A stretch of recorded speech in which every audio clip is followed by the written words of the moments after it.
Welcome back to my channel CNN BHS Chemistry. Today I am going to discuss the topic Covalent Bonding. ഇന്ന് നമ്മൾ ചർച്ച ചെയ്യുന്ന പാഠഭാഗം Covalent Bonding അഥവാ സഹസംയോജക ബന്ധനം. 9ാം ക്ലാസ്സിലെ രണ്ടാമത്തെ അധ്യായമാണ്. ഇതിലെ ആദ്യ ഭാഗത്തിൽ നമ്മൾ അയോണിക ബന്ധനം അല്ലെങ്കിൽ അയണിക് ബോണ്ടിങ് എങ്ങനെയാണെന്ന് പഠിച്ചു കഴിഞ്ഞിട്ടുണ്ട്. സെക്കൻഡ് ടൈപ്പ് രണ്ടാമത്തെ ടൈപ്പ് കെമിക്കൽ ബോണ്ടിങ് ആണ്. Second type of chemical bonding is covalent bonding. രണ്ടാമത്തെ രാസബന്ധന രീതിയാണ് സഹസംയോജക ബന്ധനം. അപ്പോൾ നമുക്കറിയാം അയോണിക ബന്ധനത്തിൽ the ionic bond is formed by the transfer of electrons between the combining atoms. അയോണിക ബന്ധനം എന്ന് പറഞ്ഞാൽ ആറ്റങ്ങൾ പരസ്പരം ഇലക്ട്രോണുകളെ കൈമാറ്റം ചെയ്യുന്നു. അതായത് ഇലക്ട്രോൺ കൈമാറ്റം മുഖേനയാണ് അവിടെ രാസബന്ധനം നടക്കുന്നത്. അപ്പോൾ നമുക്ക് ഇവിടെ എങ്ങനെയാണ് നോക്കാം. ഇവിടെ so here the chemical bond formed as a result of the sharing of electrons between the combining atoms is called a covalent bond. ഇവിടെ covalent bond അഥവാ സഹസംയോജക ബന്ധനം എന്ന് പറയുമ്പോൾ ആറ്റങ്ങൾ തമ്മിൽ ഇലക്ട്രോണുകൾ പങ്കുവയ്ക്കുന്നു. അതായത് here the chemical bond is formed by the sharing of electrons between the combining atoms. അതാണ് പ്രധാനമായിട്ട് ഓർമ്മിക്കേണ്ട പോയിന്റ്. രാസബന്ധനം നടക്കുന്നത് ആറ്റങ്ങൾ തമ്മിൽ ഇലക്ട്രോണുകൾ പങ്കുവയ്ക്കുന്നു. ഇനി നമുക്ക് എങ്ങനെയാണ് ഇലക്ട്രോണുകൾ പങ്കുവയ്ക്കുന്നത്, ഏത് ഷെല്ലിലെ ഇലക്ട്രോണുകളാണ് പങ്കുവയ്ക്കുന്നത് നോക്കാം. അപ്പോൾ ഇലക്ട്രോൺ പങ്കുവയ്ക്കൽ എപ്പോഴും നടക്കുന്നത് ഔട്ടർ മോസ്റ്റ് ഷെല്ലിലാണ്. ബാഹ്യതമ ഷെല്ലിലെ ഇലക്ട്രോണുകളുടെ എണ്ണമാണ് പങ്കുവയ്ക്കുന്നത്. വീണ്ടും ഒന്നുകൂടി ശ്രദ്ധിക്കുക. Covalent bond is formed by the sharing of electron between the combining atoms. അതായത് സഹസംയോജക ബന്ധനം ഉണ്ടാവുന്നത് ആറ്റങ്ങളിലുള്ള ആറ്റങ്ങളുടെ ഇലക്ട്രോണുകൾ പരസ്പരം പങ്കുവയ്ക്കുന്നത് മൂലമാണ് ഉണ്ടാകുന്നത്. ഇലക്ട്രോണുകൾ പങ്കുവയ്ക്കുന്നത് എപ്പോഴും എങ്ങനെയാണ്, ബാഹ്യ ഷെല്ലിലെ ഇലക്ട്രോണുകളാണ് പങ്കുവയ്ക്കുന്നത്. അപ്പം നമ്മൾ അയോണിക ബന്ധനത്തിൽ സൂചിപ്പിച്ചതുപോലെ തന്നെ സഹസംയോജക ബന്ധനത്തിലും ഡോട്ട് ഡയഗ്രം ഉപയോഗിച്ചിട്ട് എങ്ങനെയാണ് അവിടെ ബോണ്ടിങ് നടക്കുന്നതെന്ന് പരിശോധിക്കാം. Okay, listen the dot diagram of drawing fluorine molecule. F2 എന്ന് പറയുമ്പോൾ ഫ്ലൂറിൻ തന്മാത്രയുടെ തന്നിരിക്കുന്നത്. ഫ്ലൂറിൻ തന്മാത്രയുടെ ഡോട്ട് ഡയഗ്രം എങ്ങനെ വരയ്ക്കാം, സഹസംയോജക ബന്ധനത്തിൻ്റെ ഡോട്ട് ഡയഗ്രം എങ്ങനെ വരയ്ക്കാമെന്ന് നോക്കാം. അപ്പോൾ നമുക്കറിയാം ഫ്ലൂറിൻ അറ്റോമിക് നമ്പർ 9 അപ്പോൾ ഇലക്ട്രോൺ കോൺഫിഗറേഷൻ 2,7. രണ്ട് ഫ്ലൂറിനായിട്ട് എഴുതുന്നത് 2,7. ഈ രണ്ട് ഫ്ലൂറിൻ തമ്മിൽ സംയോജിച്ചിട്ടാണ് F2 എന്നുള്ള ഫ്ലൂറിൻ മോളിക്യൂൾ ഉണ്ടാകുന്നത്. അപ്പോൾ നമുക്കറിയാം ഫ്ലൂറിൻ്റെ ഔട്ടർ മോസ്റ്റ് ഷെല്ലിൽ ബാഹ്യ ഷെല്ലിൽ ഇലക്ട്രോണുകളുടെ എണ്ണം നോക്കിക്കഴിഞ്ഞാൽ അറിയാം 7 ഇലക്ട്രോണാണുള്ളത്. ഓരോ ഫ്ലൂറിനും 7 ഇലക്ട്രോണാണ്. അപ്പോൾ ഫ്ലൂറിൻ സ്റ്റേബിൾ ആവാൻ അല്ലെങ്കിൽ സ്ഥിരത കൈവരിക്കാൻ വേണ്ടിയിട്ട് എത്ര ഇലക്ട്രോൺ വേണം, ഫ്ലൂറിന് 1 ഇലക്ട്രോൺ കൂടെ വേണം. അപ്പോൾ രണ്ട് ഫ്ലൂറിനായിട്ട് അതുകൊണ്ട് ഇവിടെ ഇലക്ട്രോൺ വിട്ടുകൊടുക്കാനോ സ്വീകരിക്കാനുള്ള സാധ്യതയില്ല. അപ്പോൾ ഇവിടെ എന്ത് സംഭവിക്കുന്നു, രണ്ടും ഒരേ ആറ്റാണ്, രണ്ടും ഫ്ലൂറിനാണ്. രണ്ട് ഫ്ലൂറിനും സ്റ്റേബിൾ ആവാൻ സ്ഥിരത കൈവരിക്കാൻ വേണ്ടി 1 ഇലക്ട്രോൺ കൂടി വേണം. അപ്പോൾ ഫ്ലൂറിൻ ആറ്റങ്ങൾ തമ്മിൽ ആ ഇലക്ട്രോണുകളെ പങ്കുവയ്ക്കുന്നു. അങ്ങനെ പങ്കുവയ്ക്കുമ്പോൾ ഉണ്ടാകുന്ന ബോണ്ടിങ് ആണ് കോവലന്റ് ബോണ്ടിങ്. അപ്പോൾ നമുക്ക് എങ്ങനെ വരയ്ക്കാൻ നോക്കാം. അപ്പോൾ മുമ്പ് പഠിച്ചതുപോലെ തന്നെ ഫ്ലൂറിൻ ആറ്റത്തിൻ്റെ ഔട്ടർ മോസ്റ്റ് ഷെല്ലിലുള്ള ഇലക്ട്രോണുകളുടെ എണ്ണം, ബാഹ്യതമ ഷെല്ലിലുള്ള ഇലക്ട്രോണുകളുടെ എണ്ണം വരച്ചിരിക്കുന്നു. അപ്പോൾ നമ്മൾ ഒന്നാമത്തെ ഫ്ലൂറിൻ ആറ്റം വരച്ചു. ഇതുപോലെ തന്നെ അടുത്ത രണ്ടാമത്തെ ഫ്ലൂറിനും കൂടെ വരയ്ക്കും. 7 ഇലക്ട്രോൺ മാർക്ക് ചെയ്യുക.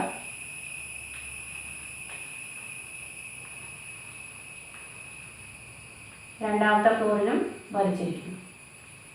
അപ്പോൾ ഇതിൽ ബാഹ്യ ഷെല്ല് ഏതാണ്, എന്നുള്ള ഷെല്ലാണ്. ഫ്ലൂറിനാകെ 2 ഷെല്ലുകൾ മാത്രമേ ഉള്ളൂ. അപ്പോൾ എൽ ഷെല്ലാണ് ഔട്ടർ മോസ്റ്റ് ഷെല്ല്. അപ്പോൾ ഈ ഷെല്ലുകൾ തമ്മിൽ ഓവർലാപ്പ് ചെയ്തിട്ട് ഇലക്ട്രോണുകൾ പങ്കുവയ്ക്കുന്നു. അപ്പോൾ നമുക്ക് ഈ ഡോട്ട് ഡയഗ്രത്തിൽ അത് എങ്ങനെ റെപ്രസെൻറ്റ് ചെയ്യാൻ നോക്കാം. അപ്പോൾ ആദ്യത്തെ ഫ്ലൂറിന് 2 + 2 4 + 2 6 7 ഇലക്ട്രോൺ. അപ്പോൾ ആദ്യത്തെ ഫ്ലൂറിനാറ്റം ഈ ഇലക്ട്രോണിനെയും കൂടെ പങ്കുവയ്ക്കുന്നു. അപ്പോൾ ഈ ഫ്ലൂറിന് 8 ഇലക്ട്രോൺ ആയിട്ട് സ്റ്റേബിളായി. ആദ്യത്തെ ഫ്ലൂറിന് 8 ഇലക്ട്രോണായി. അപ്പോൾ രണ്ടാമത്തെ ഫ്ലൂറിനോ 6 7. അപ്പോൾ ഈ ഒരു ഇലക്ട്രോൺ കൂടി രണ്ടാമത്തെ ഫ്ലൂറിനും ഷെയർ ചെയ്യും. അപ്പോൾ ഫസ്റ്റ് ഫ്ലൂറിന് 8 ഇലക്ട്രോണായി സ്റ്റേബിളായി. സെക്കൻഡ് ഫ്ലൂറിനും 2 + 2 6 + 2 8 ഇലക്ട്രോണായിട്ട് സ്റ്റേബിളായി. അപ്പോൾ രണ്ട് ഫ്ലൂറിൻ ആറ്റത്തിനും 8 ഇലക്ട്രോണായിട്ട് സ്ഥിരത നേടി. അപ്പോൾ ഇവിടെ എത്ര ഇലക്ട്രോണുകളാണ് പങ്കുവെച്ചത്, 2 ഇലക്ട്രോൺ. അപ്പോൾ 2 ഇലക്ട്രോൺ നമ്മൾ പറയുമ്പോൾ നമുക്ക് എങ്ങനെ പറയാം, ഒരു ജോഡി ഇലക്ട്രോണുകളാണ് പങ്കുവയ്ക്കുന്നത്. അപ്പോൾ രണ്ട് ആറ്റങ്ങൾ തമ്മിൽ ഒരു ജോഡി ഇലക്ട്രോണുകളെ പങ്കുവയ്ക്കുമ്പോൾ ഉണ്ടാവുന്ന രാസബന്ധനത്തിന് പറയുന്ന പേരാണ് ഏകബന്ധനം. അപ്പോൾ നമുക്കറിയാം ഇവിടെ എത്ര ജോഡി ഇലക്ട്രോണുകളാണ് പങ്കുവയ്ക്കുന്നത്? 1 പെയർ, ഒരു ജോഡി ഇലക്ട്രോണുകൾ പങ്കുവയ്ക്കുന്നു. അപ്പോൾ അങ്ങനെ ഉണ്ടാകുന്ന രാസബന്ധനത്തിനെ പറയുന്ന പേരാണ് സിംഗിൾ ബോണ്ട്. സിംഗിൾ ബോണ്ട് അല്ലെങ്കിൽ ഏകബന്ധനം. ഏകബന്ധനം അഥവാ സിംഗിൾ ബോണ്ട്. അപ്പോൾ എങ്ങനെയാണ് നമുക്ക് മനസ്സിലാക്കേണ്ടത്? Single bond is a covalent bond. Single bond is formed by the sharing of one pair of electron between the combining atoms. ഏകബന്ധനം എന്ന് പറഞ്ഞാൽ സംയോജിക്കുന്ന ആറ്റങ്ങൾ തമ്മിൽ ഒരു ജോഡി ഇലക്ട്രോണുകളെ പങ്കുവയ്ക്കുകയാണെങ്കിൽ അതിനെ പറയുന്ന പേരാണ് ഏകബന്ധനം. ആശയം വ്യക്തമായി വിചാരിക്കുന്നു. അപ്പോൾ ഇത് ഏതിന് എക്സാമ്പിളാണ്? കോവലന്റ് ബോണ്ടിന് എക്സാമ്പിളാണ്. സഹസംയോജക ബന്ധനത്തിന് ഉദാഹരണമാണ്. അപ്പോൾ ഇവിടെ സഹസംയോജക ബന്ധനം അല്ലെങ്കിൽ കോവലന്റ് ബോണ്ട് എങ്ങനെയാണ് നടക്കുന്നത്? ഇലക്ട്രോണുകൾ പങ്കുവയ്ക്കൽ മുഖേന സംയോജിക്കുന്ന, അതായത് കമ്പൈനിങ് ആറ്റംസ് തമ്മിൽ ഇലക്ട്രോണുകൾ പങ്കുവയ്ക്കുമ്പോൾ ഉണ്ടാകുന്ന രാസബന്ധനമാണ് കോവലന്റ് ബോണ്ടിങ്. അപ്പോൾ ഇവിടെ ഏത് ടൈപ്പ് ബോണ്ടാണുള്ളത്? Single bond. Single bond is formed by the sharing of one pair of electron between the combining atoms. അതായത് ഏകബന്ധനം എന്ന് പറയുമ്പോൾ ആറ്റങ്ങൾ തമ്മിൽ ഒരു ജോഡി ഇലക്ട്രോണുകളെ പങ്കുവയ്ക്കുകയാണെങ്കിൽ ആ സഹസംയോജക ബന്ധനത്തിന് പറയുന്ന പേരാണ് ഇവിടെ സിംഗിൾ ബോണ്ട്. അടുത്തതായിട്ട് നമുക്ക് ഓക്സിജൻ തന്മാത്രയിൽ നടക്കുന്ന സഹസംയോജക ബന്ധനത്തിന്റെ ചിത്രീകരണം എങ്ങനെയാണെന്ന് നോക്കാം. Oxygen atomic number 8, electronic configuration 2,6. അപ്പോൾ ഓക്സിജന് സ്റ്റേബിൾ ആവാൻ, സ്ഥിരത കൈവരിക്കാൻ എത്ര ഇലക്ട്രോൺ കൂടെ വേണം? 2 ഇലക്ട്രോൺ കൂടെ വേണം. സ്റ്റെബിലിറ്റി എന്ന് പറയുമ്പോൾ ഓർക്കുന്നുണ്ടെന്ന് വിചാരിക്കുന്നു. ബാഹ്യ ഷെല്ലിൽ അല്ലെങ്കിൽ ഔട്ടർമോസ്റ്റ് ഷെല്ലിൽ 8 ഇലക്ട്രോണുള്ള സംവിധാനമാണ് സ്റ്റേബിൾ ആയത്, സ്റ്റെബിലിറ്റി ഉള്ളത്. അപ്പോൾ ഒക്ടേറ്റ് ഇലക്ട്രോൺ കോൺഫിഗറേഷൻ നേടാനായിട്ട് ഓക്സിജന് 2 ഇലക്ട്രോൺ കൂടി വേണം. അപ്പോൾ 2 ഓക്സിജൻ ആറ്റത്തിനും 2 ഇലക്ട്രോൺ കൂടി വേണം. അപ്പോൾ നമുക്ക് ഓക്സിജന്റെ കോൺഫിഗറേഷൻ വരച്ചു നോക്കാം. ഡോട്ട് ഡയഗ്രം വരയ്ക്കാം. അപ്പോൾ 6 ഇലക്ട്രോൺ ആണ് ബാഹ്യ ഷെല്ലിൽ. അപ്പോൾ 6 ഇലക്ട്രോൺ നമ്മൾ വരയ്ക്കുന്നു.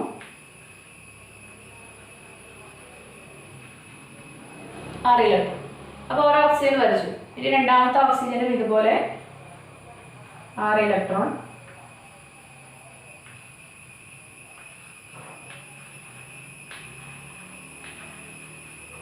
വരച്ചു. അപ്പോൾ ആദ്യത്തെ ഓക്സിജന് 2 ഇലക്ട്രോൺ വേണം അല്ലേ? അപ്പോൾ രണ്ടാമത്തെ ഓക്സിജന് 2 ഇലക്ട്രോൺ കൂടി ഓക്സിജൻ പങ്കുവയ്ക്കുന്നു. നമുക്ക് എങ്ങനെ വരയ്ക്കാം? ഡോട്ട് ഡയഗ്രാം ഇങ്ങനെ വരയ്ക്കാം. അപ്പോൾ ഫസ്റ്റ് ഓക്സിജൻ, ആദ്യത്തെ ഓക്സിജന് 8 ഇലക്ട്രോൺ ആയി. അപ്പോൾ രണ്ടാമത്തെ ഓക്സിജൻ നോക്കാം, 2, 4, 6 അല്ലേ? അപ്പോൾ ആദ്യത്തെ ഓക്സിജന് 2 ഇലക്ട്രോൺ കൂടി കിട്ടിക്കഴിഞ്ഞാൽ രണ്ടാമത്തെ ഓക്സിജനും സ്റ്റേബിളായി. അപ്പോൾ എങ്ങനെ വരയ്ക്കാം? Dot diagram. അപ്പം ഇങ്ങനെ വരയ്ക്കുമ്പോൾ മനസ്സിലാക്കേണ്ട എൽ ഷെല്ലുകൾ തമ്മിലാണ് ഓവർലാപ്പ് ചെയ്യുന്നത് കേട്ടോ. ബാഹ്യ ഷെല്ലായ ഔട്ടർമോസ്റ്റ് ഷെല്ലായ എൽ ഷെല്ലാണ് ഇവിടെ ഓവർലാപ്പ് ചെയ്യുന്നത്. അപ്പം അങ്ങനെ ഓവർലാപ്പ് ചെയ്യുമ്പോൾ എത്ര പെയർ ഇലക്ട്രോണിനെ പങ്കുവെച്ചു? എത്ര ജോഡി ഇലക്ട്രോണിനെ പങ്കുവെച്ചു? 2 pair. 2 pair of electrons are shared. ഇവിടെ 2 ജോഡി ഇലക്ട്രോണിനെ പങ്കുവെച്ചു. 2 ജോഡി എന്ന് പറയുമ്പോൾ എത്ര ഇലക്ട്രോണാണ്? 4 ഇലക്ട്രോണിനെ പങ്കുവെച്ചു. അപ്പോൾ 2 ജോഡി ഇലക്ട്രോണിനെ പങ്കുവയ്ക്കുമ്പോൾ ഉണ്ടാവുന്ന കെമിക്കൽ ബോണ്ടിനെ പറയുന്ന പേരാണ് double bond. Double bond. Double bond എന്ന് പറഞ്ഞാൽ ദ്വിബന്ധനം.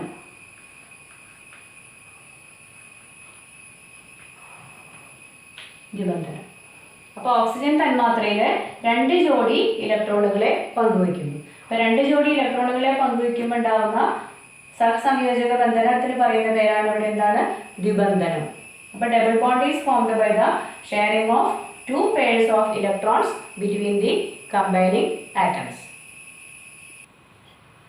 നെക്സ്റ്റ് എക്സാമ്പിൾ N2 മോളിക്യൂൾ, അതായത് നൈട്രജൻ തന്മാത്ര. അപ്പോൾ നമുക്കറിയാം N2 എന്ന് പറയുമ്പോൾ 2 നൈട്രജൻ ആറ്റമാണ്. അപ്പോൾ നമ്മൾ 2 നൈട്രജൻ എഴുതിയിരിക്കുന്നു. ഇലക്ട്രോണിക് കോൺഫിഗറേഷൻ, ഇലക്ട്രോൺ വിന്യാസം എഴുതിയിട്ടുണ്ട്. അപ്പോൾ ബാഹ്യ ഷെല്ലിൽ എത്ര ഇലക്ട്രോൺസ് ഉണ്ട്? 5 electrons.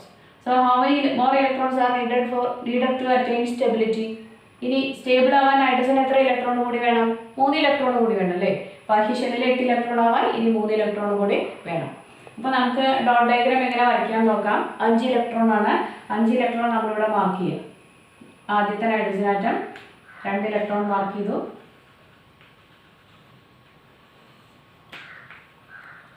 ഇനി അതുപോലെ രണ്ടാമത്തെ നൈട്രജൻ ആറ്റം വരച്ചു.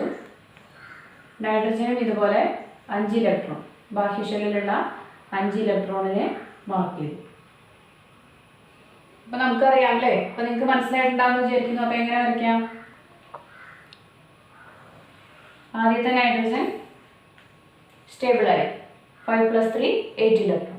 ഇനി സെക്കൻഡ് നൈട്രജൻ എങ്ങനെ ഷെയർ ചെയ്യും? 5 + 3 8 ഇലക്ട്രോൺ.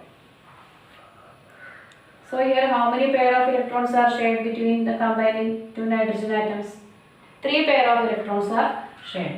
3 pair of electrons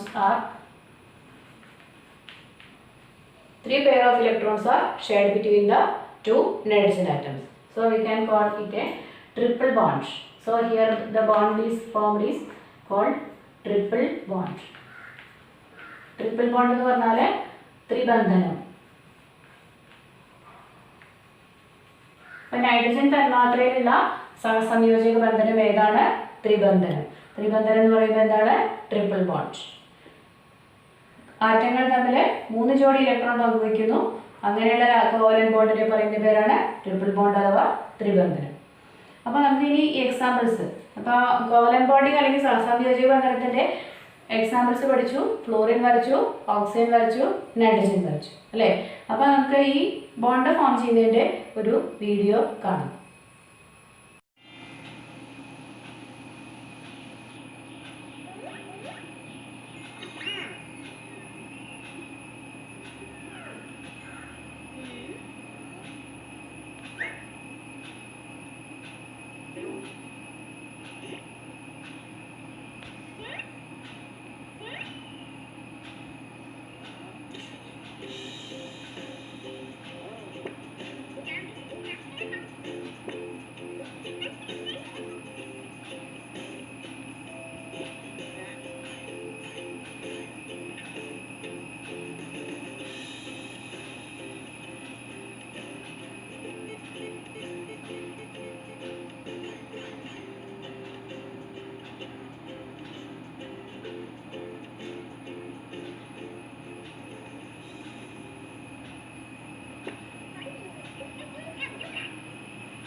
ബുക്കിലെ ടേബിൾ 2.5 പൂരിപ്പിക്കുക, സയൻസ് ഡയറിയിൽ എഴുതുക. Okay, next we have to discuss which type of bond present in HCl molecule.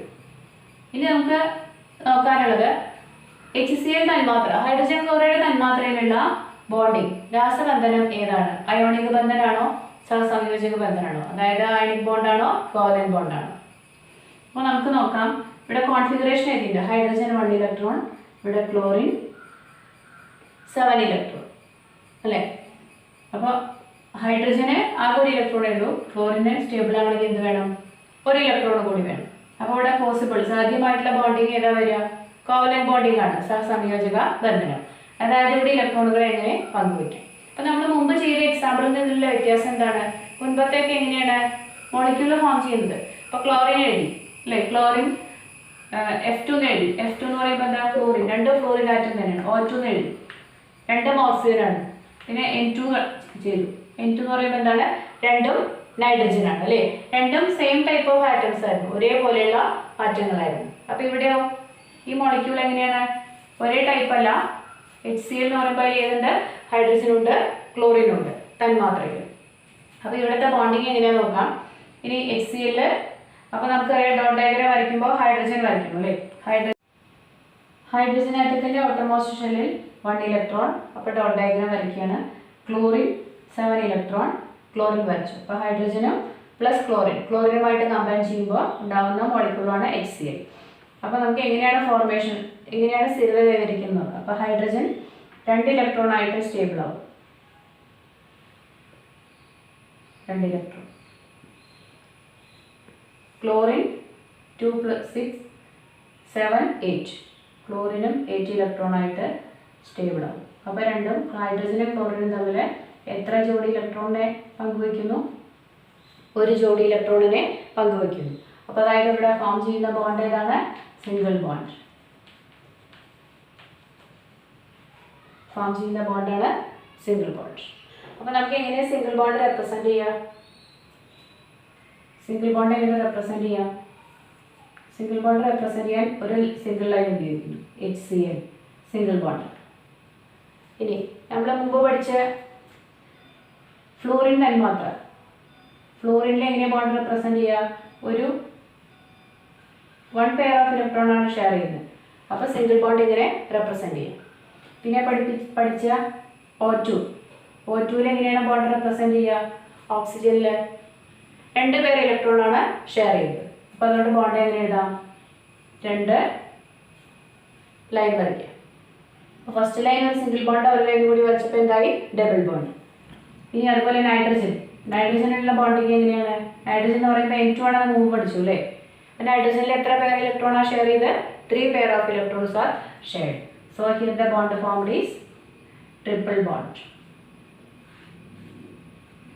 അപ്പോൾ HCl മോളിക്യൂളിൽ ഹൈഡ്രജൻ ക്ലോറൈഡ് തന്മാത്രയിൽ 1 പെയർ ഓഫ് ഇലക്ട്രോൺ ആണ് ഷെയർ ചെയ്യുന്നത്. അത് നമ്മൾ എങ്ങനെ റെപ്രസെൻറ്റ് ചെയ്യുന്നു? A single line, using a single line, that is single bond. അതുപോലെ ഫ്ലോറിൻ തന്മാത്ര ഡിസ്കസ് ചെയ്തു. ഫ്ലോറിനും എങ്ങനെയാണ്? 1 പെയർ ഇലക്ട്രോണിനെ പങ്കുവയ്ക്കുന്നു, അതായത് എന്താണ് ഇവിടെ സിംഗിൾ ബോണ്ട്. ഓക്സിജൻ തന്മാത്രയിൽ 2 ജോഡി ഇലക്ട്രോണിനെ പങ്കുവയ്ക്കുന്നു. അതുകൊണ്ട് നമുക്ക് എന്ത് വരയ്ക്കാം? 2 ലൈൻ വരയ്ക്കാം, അതായത് ദ്വിബന്ധനം അല്ലെങ്കിൽ ഡബിൾ ബോണ്ട്. നൈട്രജൻ തന്മാത്രയിൽ 3 ജോഡി ഇലക്ട്രോണിനെ പങ്കുവയ്ക്കുന്നു. അപ്പോൾ അവിടെ ഉണ്ടാകുന്ന ബോണ്ട് ഏതാണ്? ട്രിപ്പിൾ ബോണ്ട് അല്ലെങ്കിൽ ത്രിബന്ധനം. ഇനി നമുക്ക് കാർബൺ ടെട്രാക്ലോറൈഡിലെ രാസബന്ധനം പരിചയപ്പെടാം. കാർബൺ ടെട്രാക്ലോറൈഡ്, ടെട്രാ എന്ന് പറയുമ്പോൾ 4, ഒരു കാർബണും 4 ക്ലോറിൻ ആറ്റവും കൂടി ചേർന്നതാണ് കാർബൺ ടെട്രാക്ലോറൈഡ്. അപ്പോൾ ഇതിൽ അയോണിക് ബോണ്ടാണോ കോവലന്റ് ബോണ്ടാണോ നമുക്ക് നോക്കാം. അപ്പോൾ അതിന് വേണ്ടിയിട്ട് ഇലക്ട്രോൺ വിന്യാസം ഒന്ന് പരിശോധിക്കാം. Carbon atomic number 6 2 4, chlorine 2 8 7. ഇപ്പോൾ കാർബണിന് സ്റ്റേബിൾ ആവാൻ എത്ര ഇലക്ട്രോൺ വേണം? 4 ഇലക്ട്രോൺ വേണം. ക്ലോറിന് സ്റ്റേബിൾ ആവാനോ 1 ഇലക്ട്രോൺ മതി. അപ്പോൾ ഒരു കാർബൺ ആറ്റം 4 ക്ലോറിനുമായിട്ട് കമ്പൈൻ ചെയ്യും.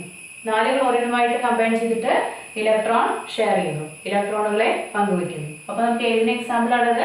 കോവലന്റ് ബോണ്ടിങ് അല്ലെങ്കിൽ സഹസംയോജക ബന്ധനത്തിന് എക്സാമ്പിൾ ആണ്. അപ്പോൾ ഡോട്ട് ഡയഗ്രം വരയ്ക്കുമ്പോൾ ശ്രദ്ധിക്കുക. അപ്പോൾ കാർബണിന്റെ ഔട്ടർമോസ്റ്റ് ഷെല്ലിൽ 4 ഇലക്ട്രോൺ നമ്മളിവിടെ മാർക്ക് ചെയ്തിട്ടുണ്ട്. പ്ലസ് എത്ര ക്ലോറിൻ? 4 ക്ലോറിൻ. ക്ലോറിൻ ഔട്ടർമോസ്റ്റ് ഷെല്ലിൽ 7 ഇലക്ട്രോൺ. ഇനി എങ്ങനെ കമ്പൈൻ ചെയ്യുന്നു എന്ന് നോക്കാം. അപ്പോൾ ആദ്യം നമുക്ക് ഏത് വരയ്ക്കണം? കാർബൺ ആറ്റം വരയ്ക്കണം. അപ്പോൾ കാർബണിന്റെ സെൻട്രൽ പൊസിഷനിൽ ഒരു കാർബൺ വരച്ചു. കാർബണിന്റെ ഔട്ടർമോസ്റ്റ് ഷെല്ലിൽ 4 ഇലക്ട്രോൺ മാർക്ക് ചെയ്തു.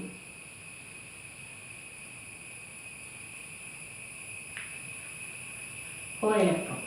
ഇനി നമുക്ക് 4 ക്ലോറിൻ വരയ്ക്കണം. ക്ലോറിൻ 4 എണ്ണം. അപ്പോൾ ഇവിടെ ഒരു ക്ലോറിൻ വരച്ചു. അതുപോലെ ക്ലോറിൻ വരച്ചിട്ട് എത്ര ഇലക്ട്രോൺ മാർക്ക് ചെയ്യണം? 7 ഇലക്ട്രോൺ മാർക്ക് ചെയ്യണം.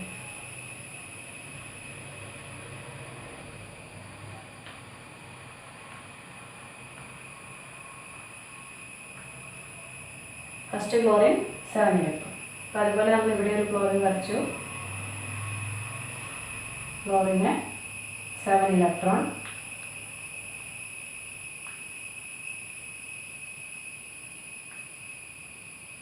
ഇവിടെയും ഒരു ക്ലോറിൻ, തേർഡ് ക്ലോറിൻ. ക്ലോറിന് 7 ഇലക്ട്രോൺ മാർക്ക് ചെയ്തു.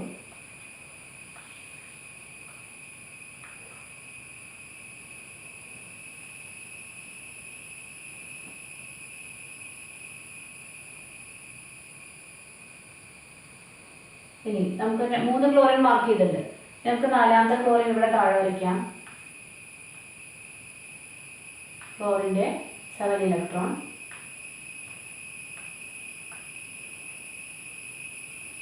അപ്പോൾ ക്ലോറിൻ നമ്മൾ വരച്ചിട്ടുണ്ട് അല്ലേ? ക്ലോറിൻ വരച്ചു. ഇനി കോവലന്റ് ബോണ്ട് ആണെന്ന് അറിയാം. അപ്പോൾ ഇവിടെ ക്ലോറിൻ കാർബൺ ആറ്റം ഫസ്റ്റ് ക്ലോറിനുമായിട്ട് 1 പെയർ ഓഫ് ഇലക്ട്രോൺ ഷെയർ ചെയ്യും. ഒരു ജോഡി ഇലക്ട്രോണുകളെ പങ്കുവയ്ക്കും. അപ്പോൾ നമുക്ക് ബോണ്ടിങ് എങ്ങനെയാണെന്ന് നോക്കാം. അപ്പോൾ കാർബണിൻ്റെ 4 ഇലക്ട്രോൺ. അപ്പോൾ ഈ ഫസ്റ്റ് ക്ലോറിനുമായിട്ട് ഒരു പെയർ ഷെയർ ചെയ്യും. അതുപോലെ ഇവിടെ സെക്കൻഡ് ക്ലോറിനുമായിട്ട് ഒരു പെയർ ഷെയർ ചെയ്യും. തേർഡ് ക്ലോറിനുമായിട്ട് ഒരു പെയർ ഷെയർ ചെയ്യും. ഫോർത്ത് ക്ലോറിനുമായിട്ട് 1 പെയർ ഷെയർ ചെയ്യും. അപ്പോൾ ആദ്യം നമുക്ക് ക്ലോറിൻ വരയ്ക്കാം. ക്ലോറിൻ എങ്ങനെ സ്റ്റേബിൾ ആവുമെന്ന് നോക്കാം. അപ്പോൾ ഇവിടെ ക്ലോറിൻ 7 ഇലക്ട്രോൺ ആണ്. കാർബണിൻ്റെ ഒരു ഇലക്ട്രോണുമായിട്ട് പങ്കുവയ്ക്കും, ഒരു ഇലക്ട്രോൺ പങ്കുവയ്ക്കുന്നു. അപ്പോൾ ഈ ഒന്നാമത്തെ ക്ലോറിൻ 8 ഇലക്ട്രോൺ ആയിട്ട് സ്റ്റേബിളായി. അതുപോലെ രണ്ടാമത്തെ ക്ലോറിൻ 7 ഇലക്ട്രോൺ പ്ലസ് കാർബണിൻ്റെ ഒരു ഇലക്ട്രോണുമായിട്ട്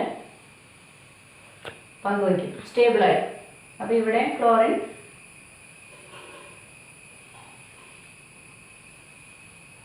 8 ഇലക്ട്രോണായി. അപ്പോൾ നാലാമത്തെ ക്ലോറിനും ഇതുപോലെ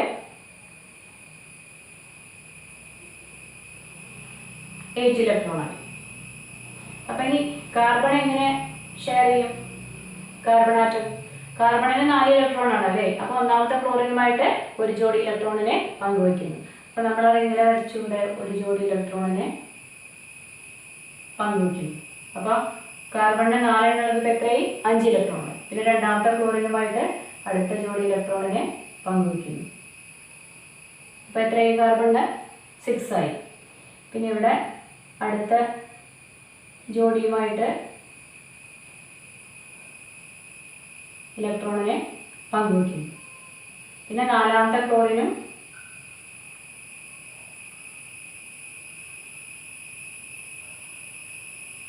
അപ്പോൾ കാർബണിന് ആകെ എത്ര ഇലക്ട്രോണായി?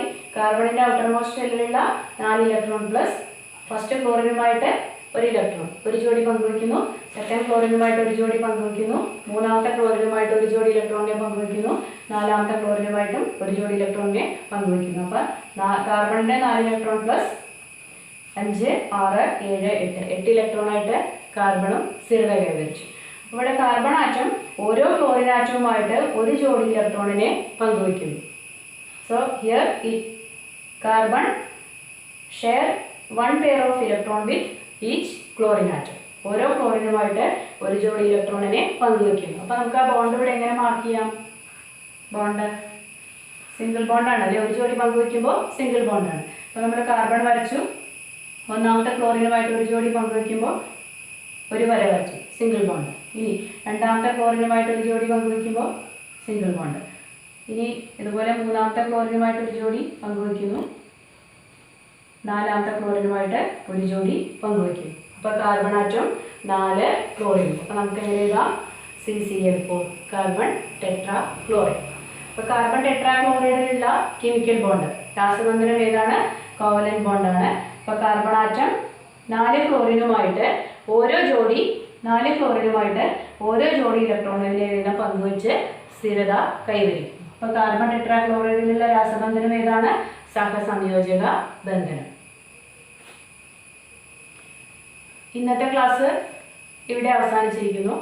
ഇന്ന് നമ്മൾ ചർച്ച ചെയ്തത് കോവലന്റ് ബോണ്ടിങ് അല്ലെങ്കിൽ സഹസംയോജക ബന്ധനം. അതിന് 3-4 എക്സാമ്പിൾസ് ചെയ്തു, അതിൻ്റെ വീഡിയോ കണ്ടു. ഇനി എന്തെങ്കിലും സംശയങ്ങളുണ്ടെങ്കിൽ ചോദിക്കാം. ഡോട്ട് ഡയഗ്രാം ബോർഡിൽ വെച്ച ഡോട്ട് ഡയഗ്രാം എല്ലാവരും സയൻസ് ഡയറിയിൽ വരയ്ക്കണം, വരച്ച് പഠിക്കണം. നിങ്ങൾക്ക് ക്ലാസ് ഇഷ്ടമായെങ്കിൽ വീഡിയോ ലൈക്ക് ചെയ്യൂ, ഷെയർ ചെയ്യൂ.